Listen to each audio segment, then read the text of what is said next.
Your brand is very simply what makes you the right choice for the right people. So it's important that you understand who those right people are, and then what it is that makes you the right choice, and make sure that that's being communicated across every touch point that a client has with your business. So a sales funnel is basically how you move a prospect from becoming aware of you into whatever the offer is that you're making. So the sales funnel could start from a website, it could start from a speaking engagement, basically a touch point with a lead that is just becoming aware of you. How you're selling your products and programs is very dependent on what kind of lifestyle you want, what type of business you're running, the clients that you're attracting. So different industries are going to respond to different marketing. For example, if you are marketing to consumers, Facebook's a great place for you to be. And that is coming up next on Bootstrapping Your Dreams Show, so stay tuned. So, the big question is this: how are ambitious people like us, who don't have a lot of resources, did not go to Ivy League colleges, were not born into wealth, how do we become resourceful enough, use our creativity, our dedication, and a little bit of crazy to bootstrap our way to realizing our dreams? Whether it is launching a new company, launching a new app, or making it to the top of the corporate ladder. That is the question, and this podcast will give you the answers. We have created a tremendous community of bootstrappers, entrepreneurs, and professionals who are ambitious, resourceful, and want to get things done. We brainstorm, support, and help each other out. So come join us. Navigate to bootstrapping.group. Join today and get the Startup Founders Technology Accelerator video series absolutely free. If you enjoy this video, then do let us know by hitting that like button now. Or if you want us to improve our content, then go ahead and hit that thumbs down button and give us your honest feedback in the comment section below. Here at Tatternoodle, we are passionate about entrepreneurship, technology, and innovation. Every week, we bring you insightful and engaging videos, interviews, tips, tricks, and strategies to help you grow your business or rise in your corporate profession. If you're new here, please do consider subscribing, and do not forget to hit that bell icon so that you are notified when we publish new content. Hello and welcome to this new episode of Bootstrapping Your Dreams Show. I'm your host Manuj Aggarwal, and today we'll be talking with Holly Chantal. Holly helps to create brands that people notice, fall madly in love with, and tell their friends about. She aids businesses to make the right choice for the right people and then infuse that into every tiny detail and touch point. Holly believes that at the end of the day, with the right brand, whatever business dream you have, it is possible. I completely agree. Welcome, Holly. Thank you for having me. I'm honored to be here. Awesome. So tell us a little bit about your story and how did you get into branding? How did you start? We want to get to know you better. Yeah, so I've always been kind of a nerd and started building websites when I was 12. And so I kind of got into branding by accident when I started my business out of college doing website design for online entrepreneurs, and realized that they didn't really know what it is they wanted. They never knew what to ask for. When we talked about what was going on their website, they often weren't really sure how to position their offerings, who their target audience was, what made them different, basically all the important things that go on a website. And so, they started looking to me for more than just what is the strategy, what components and pieces need to be on this website, and really, what do we say on the site?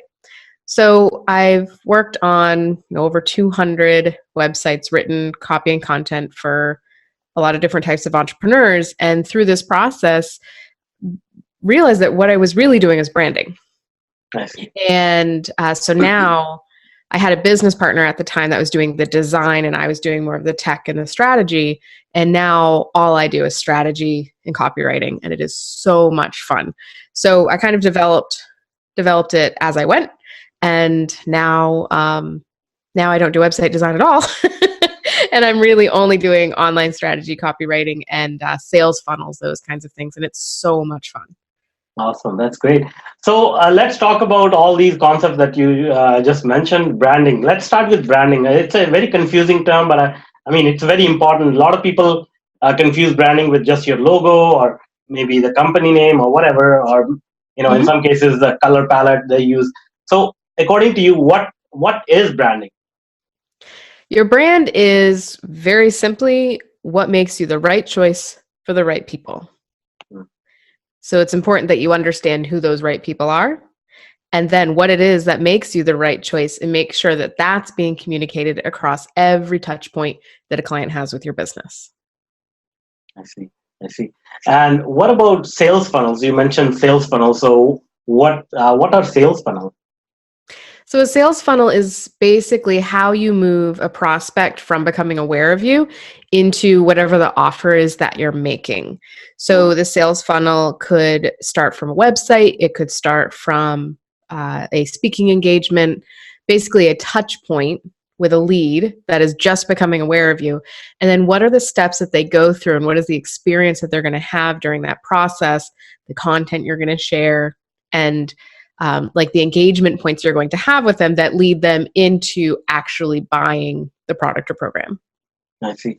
So it's more like sort of holding the hand of the lead and sort of walking them through whatever offers you have in store for them. Is that sort of correct understanding? Yeah, so it's like how are you building that relationship, because we're really in an online world now, Mhm. and you're not necessarily, you know, at a storefront or in the room with the prospect where you're having a conversation. Instead, a lot of it's happening one-sided. So you're putting out content, you're sending out emails, you're putting up ads, and you're putting out all this information, and you need to kind of put yourself in the buyer's shoes to know what is going to attract them, and then what are the decision points and what is their thought process as they're interacting with those marketing touch points that gets them to make a decision that yes, you were the right choice for them. So the sales funnel might have, like I said, there's the touch point of when they become in contact with you, but what emails are you sending them during those first 2 weeks are really critical. I Are see. there any micro commitments that you can have them make before they buy that just kind of gauges how interested they are and starts getting them building a more active relationship with you versus just having that one-sided sending information and they read it and that's it. But how can you start getting them to engage with you so that eventually you can have that conversation with them, maybe not in the same room depending on your industry, but by phone, Zoom, whatnot, and really get clear on their needs and position yourself specifically for them because you're talking to them, face to face almost. Yeah. um, so that's basically what that goes into the salesman, are all those little steps and micro decisions, and a lot of them are technical pieces.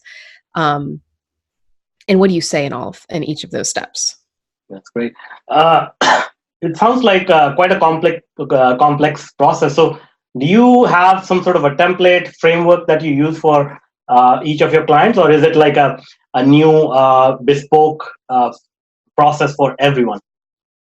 So there's no template or blueprint that I use for all of my clients, because for me, your how you're selling your products and programs is very dependent on what kind of lifestyle you want, what type of business you're running, the clients that you're attracting.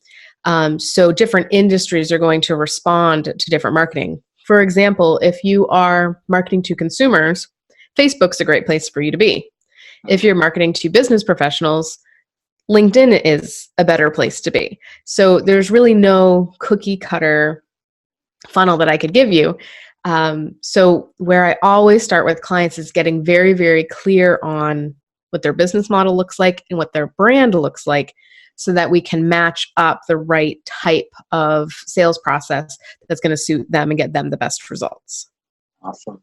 Now let's talk about your entrepreneurial journey. How did you realize this opportunity? You as you said, you were building websites, but how did you sort of build this branding agency, this sales funnel agency? So it's kind of funny because just like the website design piece happened by accident, I was also kind of pushed into the role I'm in now when I had kids, because anyone that's in this industry knows that project management is is a big part of website design. Yeah. And it also is very, very time consuming. So when I had kids, I committed to the fact that I really only wanted a schedule that was about 25 hours a week so that I could, they'd still be in daycare for a couple hours a day, but I wanted to be able to be with them for the bulk of my time and when they're in school, etc. They're not in school yet. They're still really little.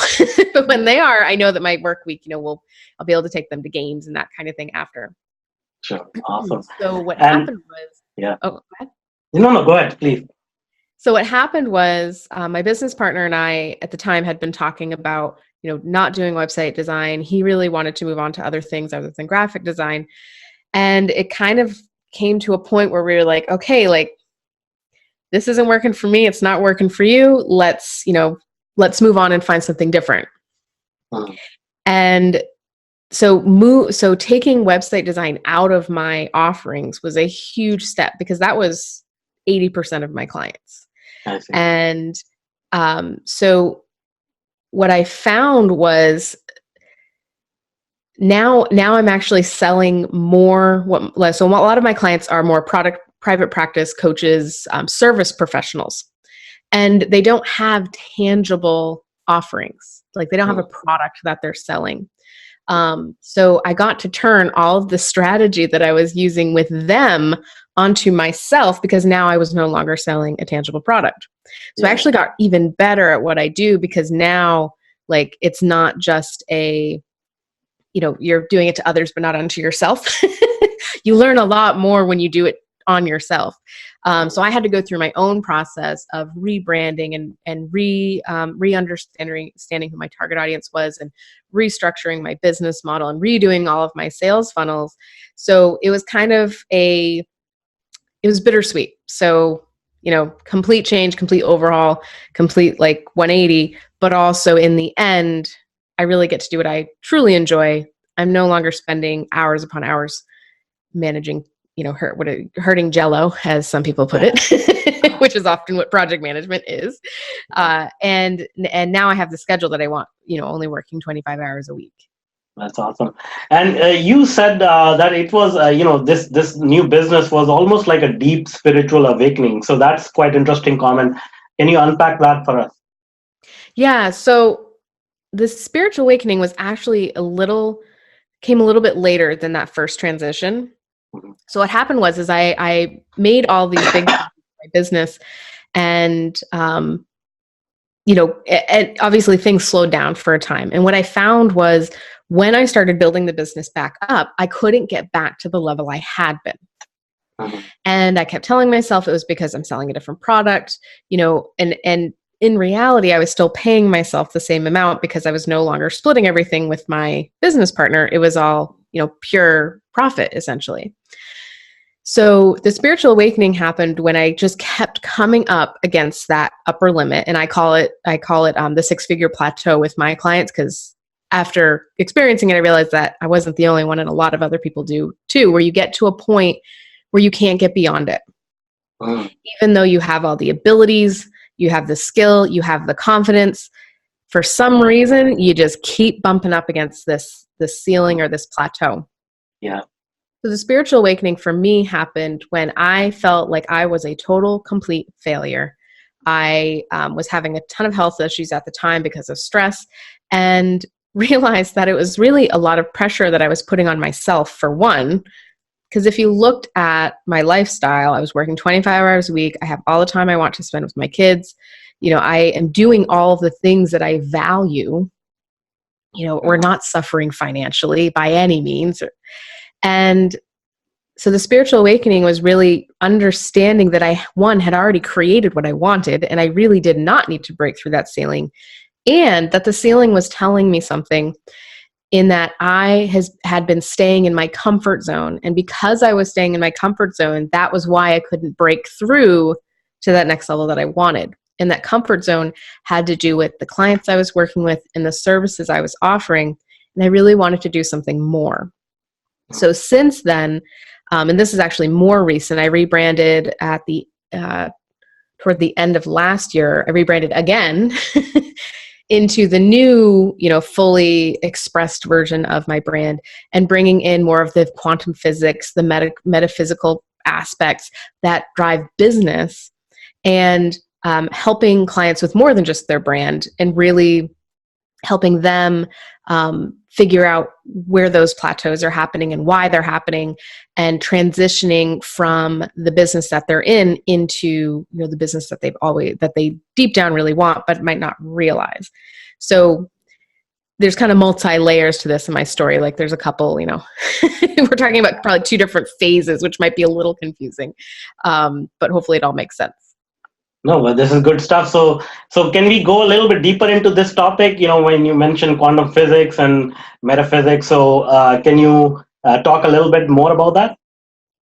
Yeah. So a lot of people teach, manifestation as, which it has a lot to do with, metaphysical and quantum physics, setting that intention of what you want and waiting for it to be attracted to you. So law of attraction, I'm giving you all the buzzwords that just so that people that have heard of these things know what I'm referring to. And I feel like a lot of people set out the intention and then they just expect things to happen. Uh-huh. Or they set out the intention and they don't know how to listen when they are getting an answer or when they are getting an opportunity.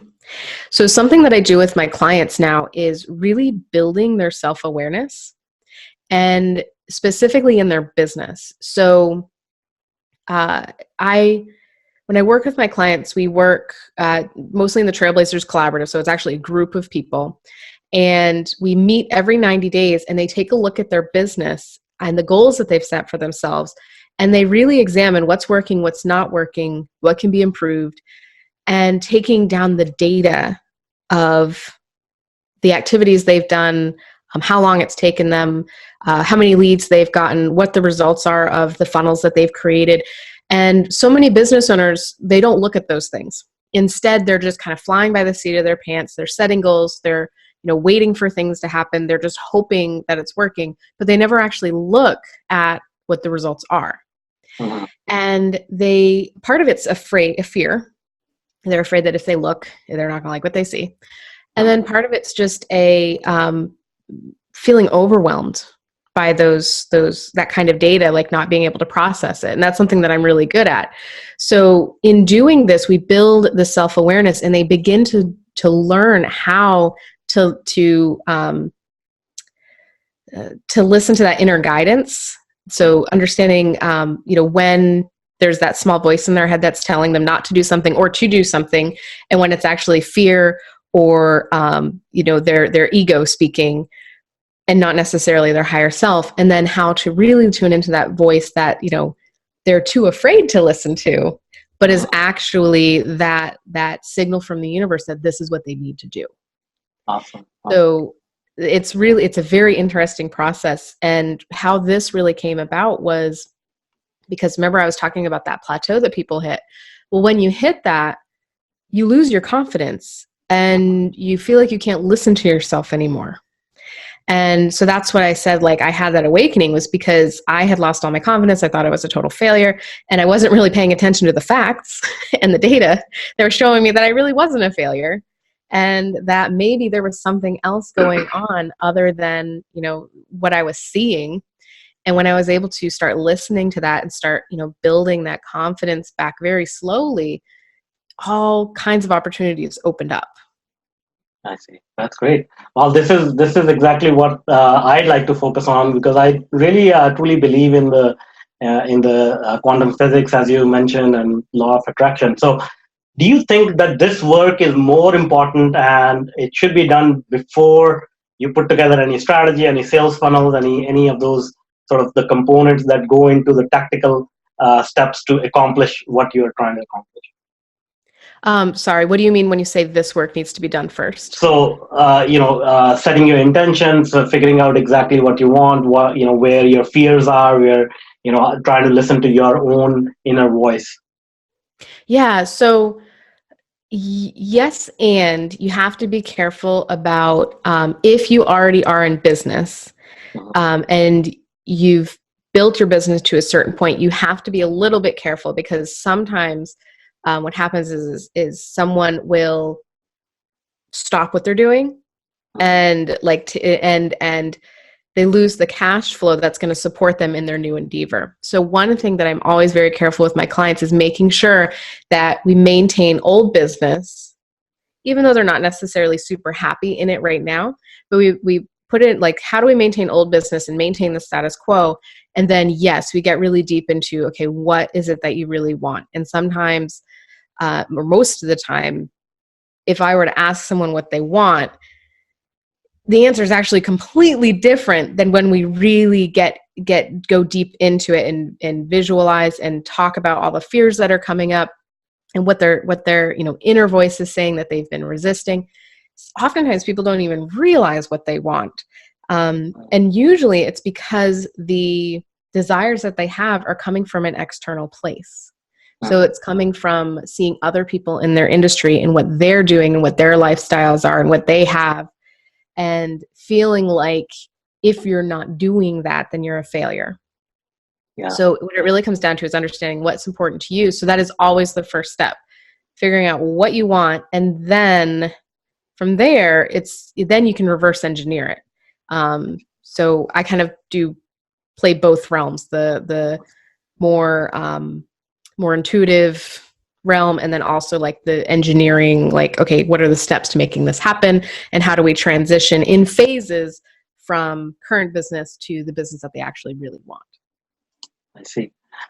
So now coming back to the business side of things, and there's so much competition. There's so much being thrown at us: advertisements, social media, email. Um, do you think it's even possible for somebody to sort of come up with a business which may not be very innovative? Like, it pretty much, it's kind of hard to come up with new ideas. But how possible it is to build a business and make it flourish, make it grow in the competitive marketplace that we have today? Yeah, so today's market, you really can't come up with an original idea. Everything's been done before. So it can be pretty daunting. However, you'd be surprised at how simple it is to stand out. And just to give you like a really obvious example, Amazon, like their claim to fame, however many years ago, was 2-day shipping. Like that's really what put Amazon on the map.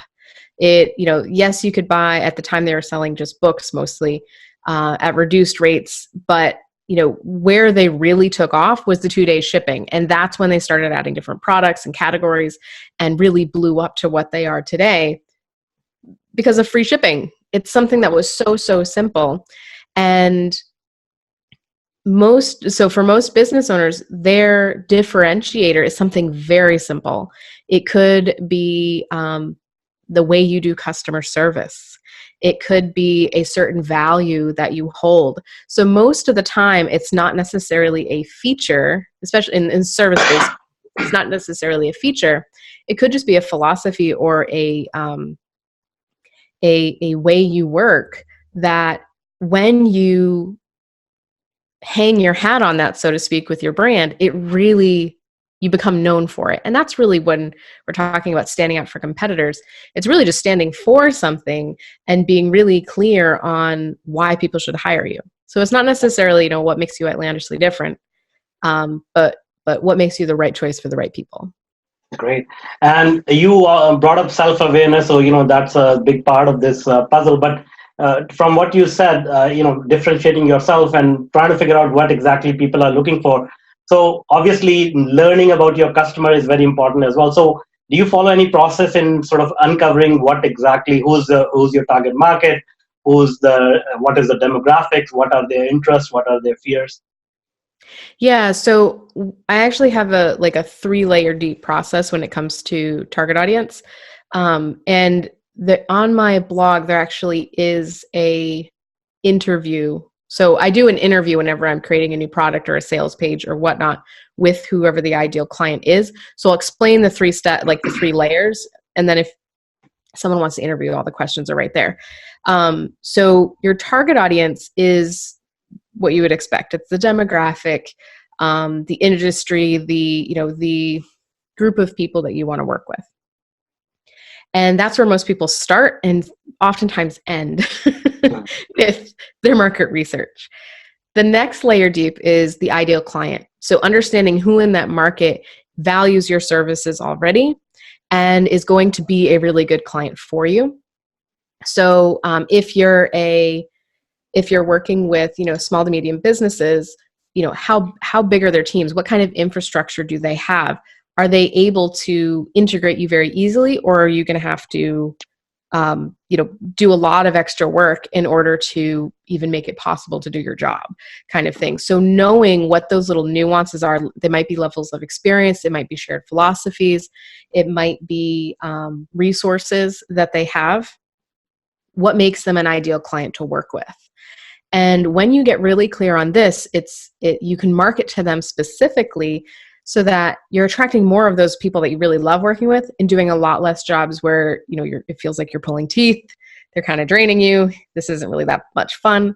So ideal client is the second level. And then the third level is really when you're marketing a product or service, or you're creating one of those sales funnels that we were talking about in the beginning, is understanding who is the specific person that I want to bring into this funnel. And this is where the interview comes in, because you really want to interview this person and get clear language from them on what are the problems they're facing, what are they trying to do to solve it, why do they believe it's not working, like all of those things that you might be putting into your marketing, but when you put it into their language, is much easier to understand versus our language, which is full of jargon, it's full of assumptions, it's very general, and doesn't land as well. So when you interview them, you record it, and you can actually usually turn it into a sales page just from there, like your website copy, essentially, can come right from that interview. Awesome.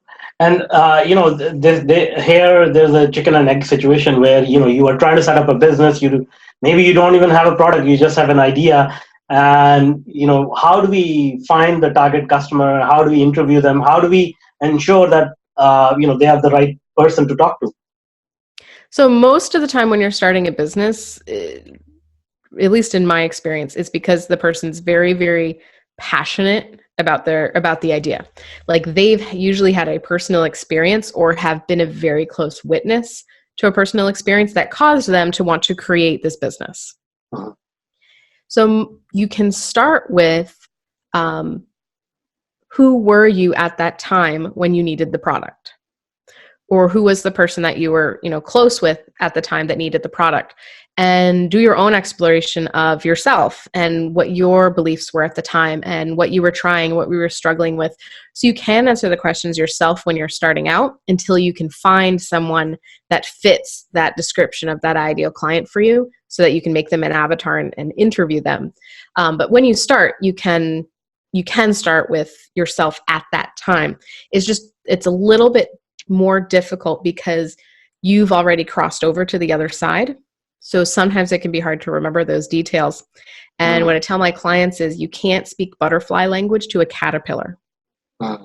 So if you're already a butterfly, it can be hard for you to get that language that the caterpillar has because you've forgotten that, you've changed. You're not in that, resonance anymore. Sure. That's great. And how many such interviews are ideal? Like, do you think we can talk to one person, 2%, 20, 200? What is the threshold? So depending on the product or service, I usually only interview one. I know that, larger companies where they're trying to, like, they're marketing on more of a like massive scale than someone that is really in business for themselves.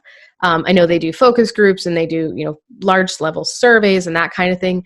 I think that those kinds of things are good for the ideal client level, but really to get that specific language, you really want to interview one person that is like the epitome of an ideal client, because that one person, the experiences they share, the things that they've tried, like the pain points that they have will resonate with a lot of different people. But if you interview more than one person, you'll start to get confused languages because confused language, because they won't necessarily say the same things, and they might contradict each other. And then your marketing is going to contradict itself. And it doesn't mean that one was better than the other. But if you're not crystal clear, then like neither audience is going to hear you. Yeah, great. And I know you have, a really strong feeling about competition, and a lot of people sort of get scared about competition, and they don't even enter a business if they see obviously there's going to be big competition, but if they see something significant like a large company competing in the same product or service. So what do you think about that? Like, what are your views about competition? And can you share that with us? So I might be kind of a weirdo, but I love competition. Not because I'm like super competitive, but because I feel like one, you can piggyback on your competition. Like if someone is out there marketing on a larger scale than you are, they're basically creating awareness that your service or product exists, and you should thank them. Because they're doing some of the education process of making people aware that they need your product or service, and then you can piggyback on that by sharing what makes you the right choice for the right people, because they're not going to be for everyone. Maybe their product or service is, costs 10 times more than yours. And you can capture the people that can't afford their product or service, but still want the same level of quality. Or maybe, they serve a particular slice of the market, a particular type of demographic or client or a certain philosophy, and you do things slightly differently. But, so an example, infomercials are like my guilty pleasure. When I was up with my kids nursing at, 3 a.m., infomercials was what I was watching. Wow. And there's an Instant Pot or a pressure cooker on infomercials that like I just fell in love with. Like, I need this product. So I went online and did a search and found their competition, not purposely, but when I did a search, their competition showed up, and found that they had one feature that the other one didn't. That, I was like, oh, okay, like this is even better. And also the reviews that they had on the infomercial pressure cooker were that it wasn't really all that great. So I found another one that costs, probably $10 less, but had the feature I wanted and had better reviews. So I ended up buying from them, even though they weren't the one paying for the advertising. Awesome. That's great. So that's one side of competition. The other side of competition is that your competition can help you create the right language to be able to communicate what makes you different and the right choice. So if you research what their philosophy and point of view is in your industry versus what yours is, what their methodology is, and how they do their work and why they do it that way, and then your methodologies, you can actually create language that goes on your website that really describes why people should be working with you. And usually those it's easier to compare yourself to someone else and be like, oh, they're doing things this way, I do things this way, rather than straight up asking, okay, what do I do differently? You'll get different answers, and it's much easier to do it in that more research perspective than to just, ask yourself straight up questions and give yourself like kind of, what's the word? Shallow, like surface level answers. Yeah. Great. Awesome. So those infomercials will soon change to cartoon movies. I can tell you from experience. I don't even have TV anymore now. I have an Apple TV. Infomercials anymore. Somehow you will find a screen with a lot of cartoon movies on that. Oh yeah. Yeah. So coming back to the competition, like, do you think, and sort of tying in the quantum physics and other things we talked about, do you think people are scared of competition because they have this mindset of scarcity that, there's not enough in the world to go around, and if there's competition, they're going to take it all? I think that, yes, there definitely is a level of scarcity there in their mindset, but I think what part of it really is like analysis paralysis. It's kind of like, they look so good, they seem to be doing everything right, why don't I have my stuff as together as they do? Oh man, they said that, and that's what I do too, but they said it so much better than me.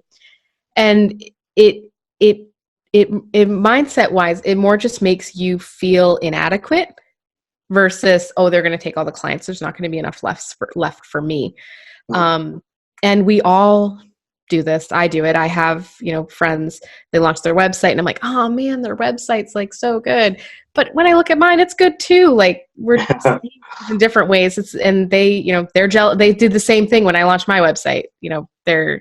I wish I had yours. I wish you could write all my copy or whatnot, but we can't because we're like too close together. So it would be a bad idea for us to write each other's copy. Cool. All right, that's great. Well, thank you so much for being with us and sharing all this knowledge and wisdom with us. Now, before I let you go, can you tell us how people can reach out to you? Yeah, so my website is hollyshantal.com. It's CHANTAL. And you can find me on Facebook as well. I love questions if you want to shoot me a message. And on the blog, if you look up under search, if you just search ideal client interview, you should be able to come up with that blog post if you're interested in what those questions are. I love talking to people, so let me know. Awesome. That's great. Well, thank you once again. Thank you for having me. This was a lot of fun.